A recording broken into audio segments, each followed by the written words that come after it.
अगर कभी मुझे ऐसे परेशान हो जाती हूँ ना, बहुत कुछ ऐसा हो गया कि बस समझ ही नहीं आ रहा कि कैसे मैनेज करूँ। मुसीबतें सब पे आती हैं, है ना।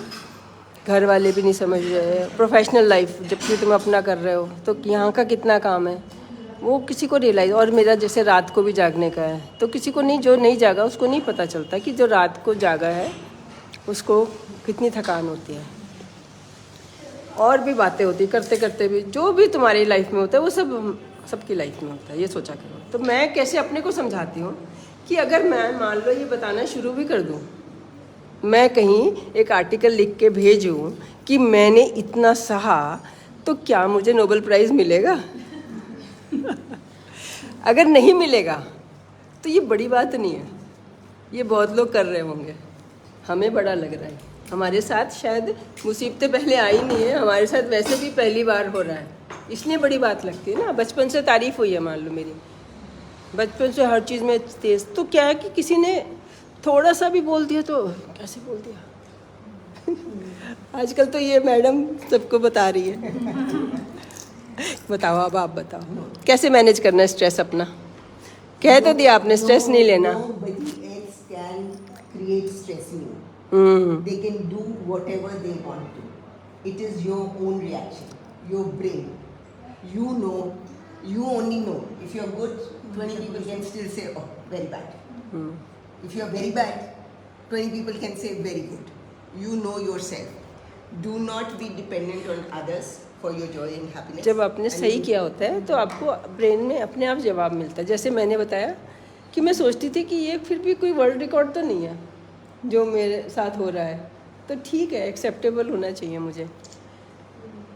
एक बार मैं बहुत परेशान, मतलब घर बन गया, ये बिल्डिंग बन गई, नर्सिंग होम बनना बहुत बड़ा हमारे लिए माइलस्टोन था कि बना रहे, बहुत भाग भाग के दूसरे किराए के घर में रह के ये बनवाया अपनी पसंद का।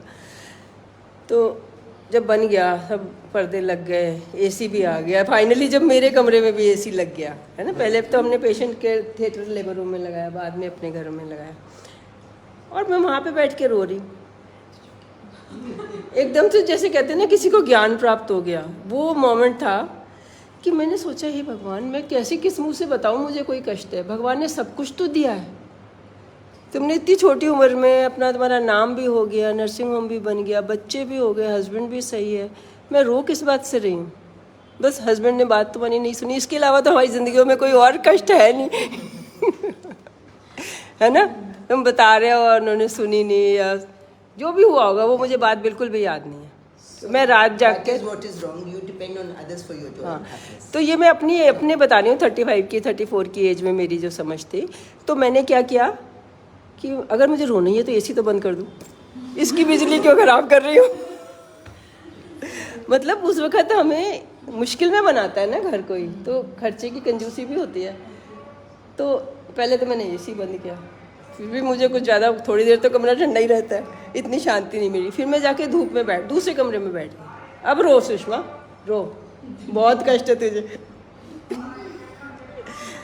उसके बाद जब तुम ऐसे करोगे, सैर करने चले जाओ, आओगे, सिर्फ पानी, इतना स्वाद लगेगा, मज़ा आ जाए।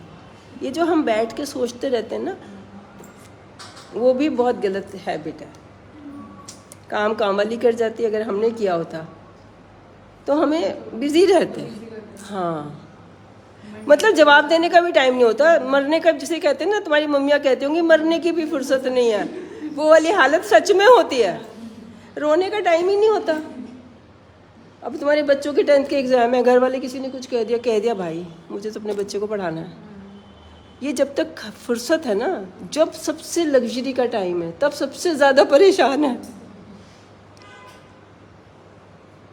तो ये चीज़ समझो, रोज़ाना अपनी ग्रैटिट्यूड बताते हो ना, रोज़ अपने ग्रैटिट्यूड गिनो।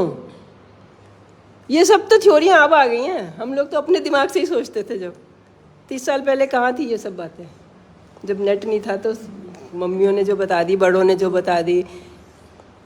अब मैं कहती हूँ नंद को बड़ा प्यार किया करो। मेरी नंद, मेरी बुआ ने, मतलब बुआएं, कल भी एक बुआ थी, कितना ज़्यादा कर रही थी, जो मैंने कांपती देखी है ना जब भाभी की डिलीवरी होती है, नंद को ही देखा है, क्योंकि वो छोटी होती है, यूजुअली अनमैरिड भी होती है या जस्ट मैरिड होती है, ऐसे कांप रही होती है ना कि बस सब सही हो जाए, भाग भाग के दौड़ के इधर की बात उधर कन्वे कर रही हैं, इधर की बात, है ना, डॉक्टर की बात घर वालों को समझा रही हैं, घर वालों की बात डॉक्टर को समझा रही हैं। और कितना प्यार करती हैं, और रिलेशन ऐसा बनाया हुआ है। एक दुनिया में एक ही लड़की है जो पेरेंट्स के बाद तुम्हारे के ऊपर अपना घर, बच्चे, हस्बैंड सब छोड़ के जा सकते हो। लग्जरी है वो, तो बना के रखा करो। ऐसे नहीं कि हर बात का बुरा मान दिया, तू अपने घर खुश, मैं अपने घर खुश, ये कोई तरीका नहीं। मैं तो सबकी, मुझे सब मैंने तो सब में टांग अड़ाती है। हाँ, मैं तो सब में टांग अड़ाती हूँ, सबकी मुसीबतें सुनती हूँ, समझाने बैठ जाती हूँ, पेशेंट को अपने घर ले जाती हूँ, वहाँ पे समझाती रहती हूँ। मेरे हस्बैंड कहते बाबा तुझे वो पूरी बात ही नहीं बता रहा, आधी अधूरी बता रहा है, उसमें तू समझाना शुरू कर देती है। मतलब अब धीरे धीरे समझ आया कि इतनी जल्दी नहीं समझाने का काम खत्म होता, फिर उसके लिए पूरी काउंसलिंग चाहिए होती है, जैसे मैम करते हैं। इन्होंने ये काम ही ले लिया है, इनको समझ आया है कि बीमार होने के बाद नहीं ट्रीट करना, उनको पहले ही बीमार नहीं होने देना। अभी मैं आपका ना नंबर नीचे डालूंगी कमेंट्स में, काउंसलिंग किसी को करानी है, हस्बैंड वाइफ की, बहुतों के डिवोर्स जो हैं ये बचाती भी हैं और करवाती भी हैं, जज करके। नहीं है, पहले तो आपने 1-2 बार बताया मुझे। अच्छा, वो हाँ, सबके बचाते, एक्चुअली बच ही जाते हैं। If you are not happy in one relationship, there is no guarantee that you are going to be there. Yes. If you have decided to stay, accept the other person totally and unconditionally. You cannot always get what you want. हमने शादी की है किसी से, खरीद थोड़ी लिया उसे। बिल्कुल भी, मुझे तो बहुत अजीब लगता था, ये पला पला लड़का तुम्हें मिल गया, ये क्या बात हुई? है तो क्या हुआ?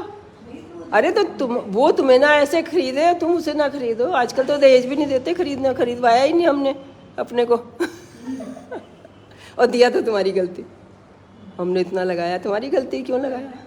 अब था तुम्हारे पास तो देना ही था, लेके तो जा नहीं सकते। अपने बच्चों के सिवाय किसी और को देने का दिल नहीं है, तो झक मार के अपने बच्चों को देते। ये नहीं कहना कि हमारी लड़की, यही तो सोच को मैं बता रही हूँ। हाँ, ये आपने नहीं सोचना, ये दूसरे पार्टी सोचेगी। हाँ, मिल गया मुझे ये लगा कि ये क्या बात हुई। हाँ, और इसको जो बोलो वो कर देता हुआ, मतलब मुझे इतनी बड़ी लग्जरी लगी है, ये बता रही हूँ। ये नहीं कि मैंने, हम मिले तो हमें तो घर मिला ना, हमारा तो घर है वो। हमारे टाइम मेरी मम्मी कहती थी पैदा यहाँ होती है, घर उसका वहीं होता है। वो जो पुरानी बातें थी ना, तो हमें ऐसा लगा ही नहीं कि यहाँ का काम हम कर रहे हैं, मतलब ये तो हमारा घर है, यहाँ तो करना ही है। ये तो मेरी सास है। अगर ये मतलब बुजुर्ग लोग अगर तंग रहते हैं तो ये तो हमारा स्टेटस लो होने की बात होगी ना।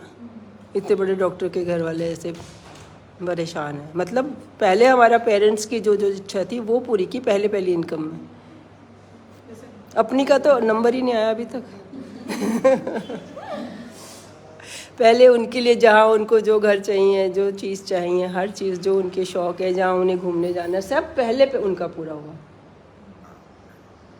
होता ना इन लोगों का तीरथ जाना, वो सब अरेंज करना पहले। तो पहली इनकम से, जब भी पहली इनकम हुई तो पहले उनके खर्चे दोनों तरफ के। मेरे हस्बैंड ने मेरे पेरेंट्स का बहुत किया, मतलब अपने पेरेंट्स की तरह ही किया। करना ही नहीं पड़ता लड़कों को तो ज़्यादा, बस वो अड़ंगा ना लगाएं। लड़कियां खुद ही दौड़ के कर लेती हैं। बस वो अड़ंगा ना लगाएं, यही बहुत है। लड़कियां अपने पेरेंट्स का भी कर लेती है, तुम्हारे पेरेंट्स का भी कर लेती है, बस उन्हें कोई ये ना सिखाए कि तू ही क्यों कर रही है। वो माँ को फ़ोन ना करे, माँ का भी कोई बुरी नहीं होती माँ, लेकिन उसका ना दिल ऐसा होता है, हाय मेरी बेटी कर रही है, नेचुरली होता है, उसमें गलती नहीं है। लेकिन बताना ही नहीं, तुम तो बड़े हो ना, वयस्क हो, बड़े हो। मम्मी को तो वैसे भी नहीं बताती हैं, लेकिन आजकल मम्मियाँ भांप लेती हैं, फ़ोन पे आवाज़ से भांप लेती हैं। मैंने कल अपनी बेटी को कहा तो उसको सैड लग रही है, बोलेगा यू तो बड़ी सैड है। बस बच्चों का ऐसा होता है। मुझे कोई बच्चे मेरे कोई प्रॉब्लम बताते ही नहीं, पता ही नहीं मुझे, होगी नहीं, हो सकता है, क्योंकि उन्होंने मुझे देखा है। कहते बस मम्मी तुम तब तैयार होती हो जब मम्मी से, नानी से मिलने जाती हो। मैंने कहा नानी ही खुश होती है ना, बेटी को मतलब वही दुखी होती है ना जब अच्छी नहीं देखती। तो जितना मेकअप, तैयार होना, जो भी करना, अच्छे कपड़े पहनना, तो सिर्फ कहते तभी करती हो बस जब नानी से मिलने जाती। बाय।